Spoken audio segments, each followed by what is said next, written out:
wabarakatuh. Waalaikumsalam warahmatullahi wabarakatuh. Alhamdulillah, wassalatu wassalamu ala rasulillah wa ala alihi wa sahbihi wa mawalah. Alhamdulillahilladzi ahyana ba'dama amatana wa ilaihi nusyur. Bapak-bapak jamaah salat subuh Mushalah Al-Hikmah, Bapak ya, yang dimuliakan Allah Subhanahu wa taala.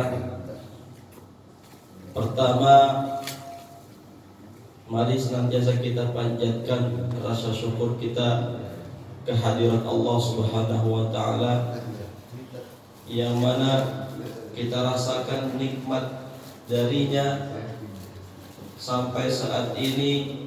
Masya Allah, tidak bisa kita hitung, tidak bisa, bahkan tidak mampu, tidak akan mampu kita hitung nikmat-nikmat Allah Subhanahu wa taala.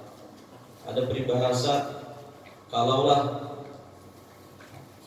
air-air yang di lautan di muka bumi ini dijadikan tinta dan pohonan dijadikan alat tulisnya atau pulpennya, maka tidak akan mampu, tidak akan cukup untuk menghitung atau menulis nikmat-nikmat Allah Subhanahu wa taala.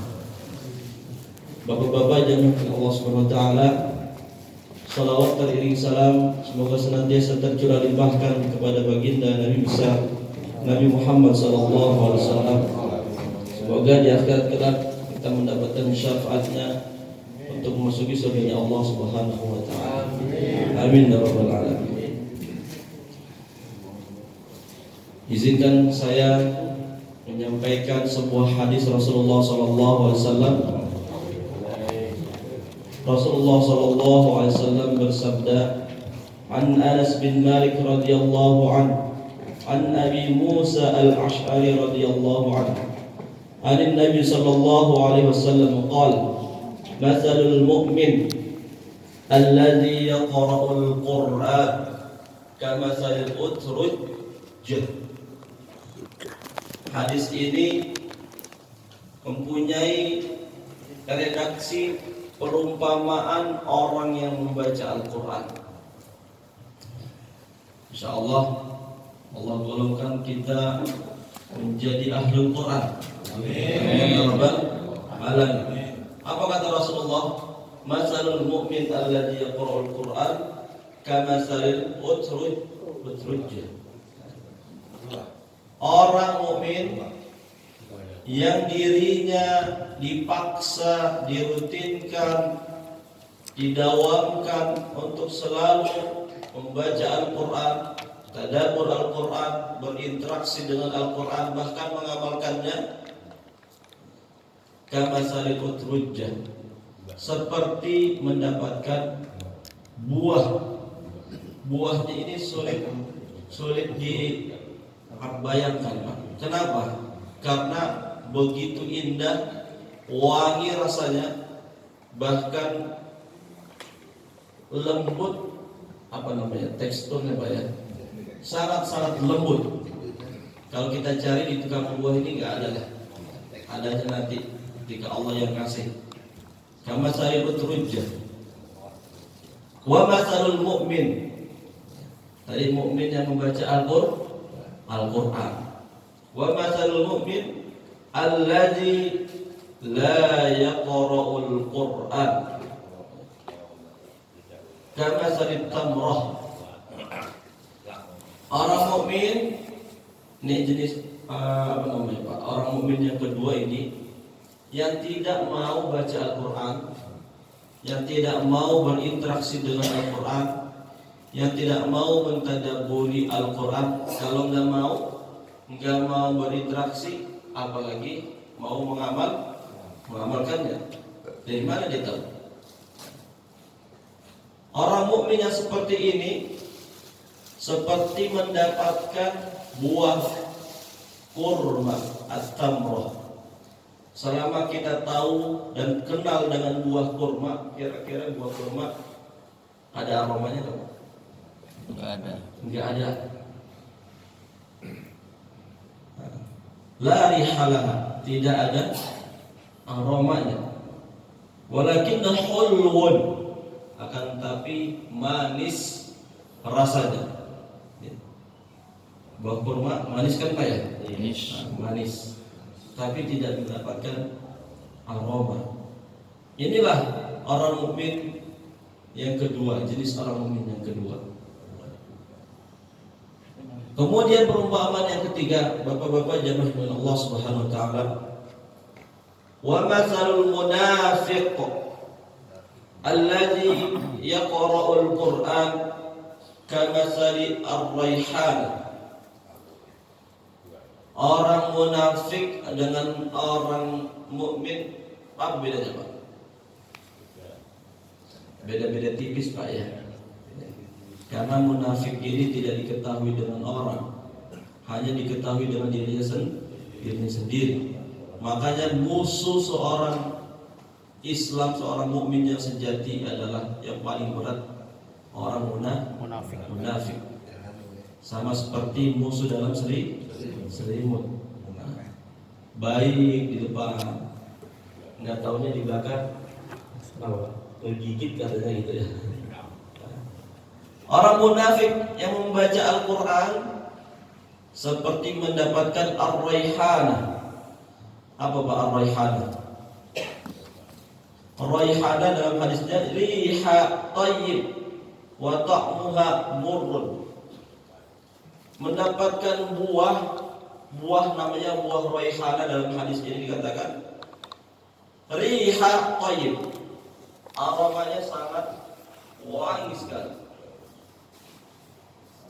Wa ta'muha murrun, dan rasanya di lidah sangat pahit. Pahitnya pokoknya lebih dari yang pernah kita rasakan lah.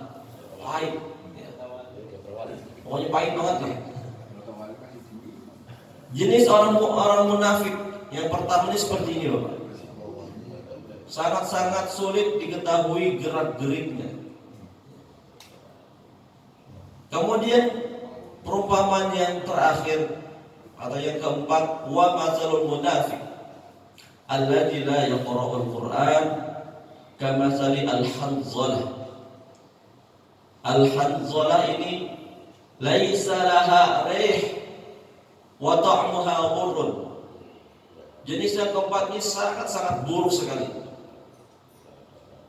Dia tidak mendapatkan aromanya, apalagi rasanya. Aromanya saja tidak dapat, apalagi rasanya. Tidak sama sekali bisa mendapatkan apa yang dialami dengan perumpamaan 3 orang sebelumnya. Kalau kita simpulkan 4 perumpamaan ini semua terjadi kepada orang mukmin, ya. Bukan orang, mohon maaf dalam hal ini non muslim, ya. Lagi-lagi yang kita pahami, perumpamaan yang ketiga ini sulit kita ketahui karena dirinya berstatus sebagai seorang Islam.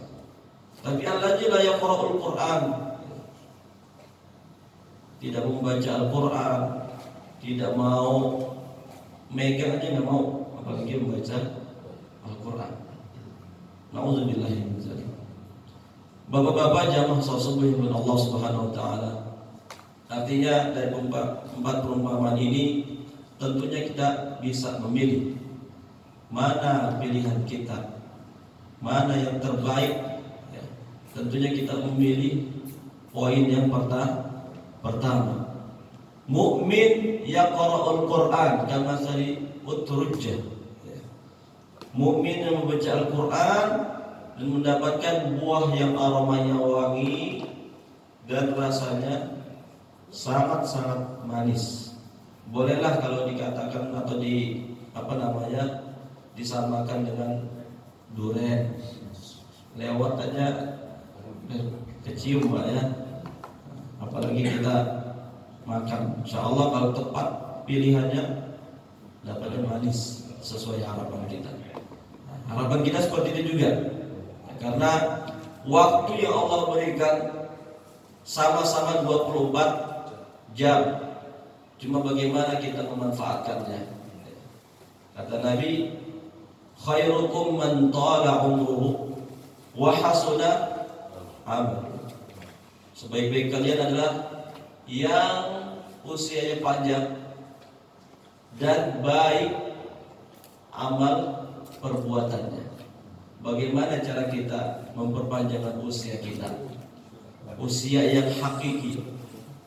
Usia yang hakiki adalah kita perbanyak sedekah. Kita didik anak kita menjadi waladun salih atau waladan salihah. Kemudian ilmu yuntafa'u bihi, ilmu yang bermanfaat. 3 amalan ini akan menjadikan usia kita panjang. Mengapa? Karena Rasulullah menjelaskan 3 amalan ini walaupun kita sudah meninggal, pahalanya terus mengalir kepada diri kita. Itu Pak. Sampai kapan Pak? Sampai waktu atau hari penghisaban Allah Subhanahu wa taala. Shadaqatun jariyah, ilmun yuntafa'u bihi wa waladun salih. Pertama, sedekah jariyah mengalir terus pahalanya. Apa saja Pak sedekahnya? Quran untuk taruh di masjid biar dibaca banyak orang, membangun masjid, apapun itu jenisnya. Kemudian ilmu yuntafa'u bihi, ilmu yang bermanfaat. Kita belajar tahsin yang kita dapati, materi yang kita dapati, kita ajarin ke anak-anak kita, cucu kita, ke istri kita, bahkan kalau bisa tetangga-tetangga yang mau belajar Al-Quran kumpulin. Kita ajarkan alif ba ta sa, harokat fathah kasrah dhammah. Mereka mengetahui sekali, kemudian diamalkan sampai akhir hayatnya. Sebelum meninggal diamalkan lagi, diajarkan ke orang lain, kita mendapat pahalanya Pak. Percaya nggak Pak? Percaya. Ini Nabi yang menyampaikan hal ini. Yuntafa'u bihi, ilmu yuntafa'u bihi. Kata Nabi seperti itu. Ilmu yang bermanfaat dan terus diajarkan ke orang lain, yang tidak henti-henti. Kemudian wa waladun salih, anak yang saleh, yad'u lahu, yang senantiasa terus mendoakan kedua orang tuanya. Kita tidak mungkin tiba-tiba muncul seperti ini. Tentunya kita dilahirkan oleh ibu kita, ayah kita yang mendidik kita dari kecil. Sampai saat ini kita mengenal Allah Subhanahu wa ta'ala. Jangan lupa kita doakan, bukan hanya setelah sholat ya, tetapi kita membaca Al-Quran, kita niatkan pahalanya untuk orang tua kita. Insya Allah kita yakin dengan modal keyakinan kita kepada Allah, Allah limpahkan pahala-pahalanya untuk orang tua kita juga. Amin ya rabbal alamin. Wallahu a'lam bishawab. Assalamualaikum warahmatullahi wabarakatuh. Waalaikumsalam warahmatullahi wabarakatuh. Sallallahu ala Muhammad sallallahu alaihi wasallam. Sallallahu ala Muhammad sallallahu alaihi wasallam. Sallallahu ala Muhammad sallallahu alaihi wasallam. Sallallahu ala Muhammad. Ya Rabbi salli wa sallim. Allahumma salli wa sallim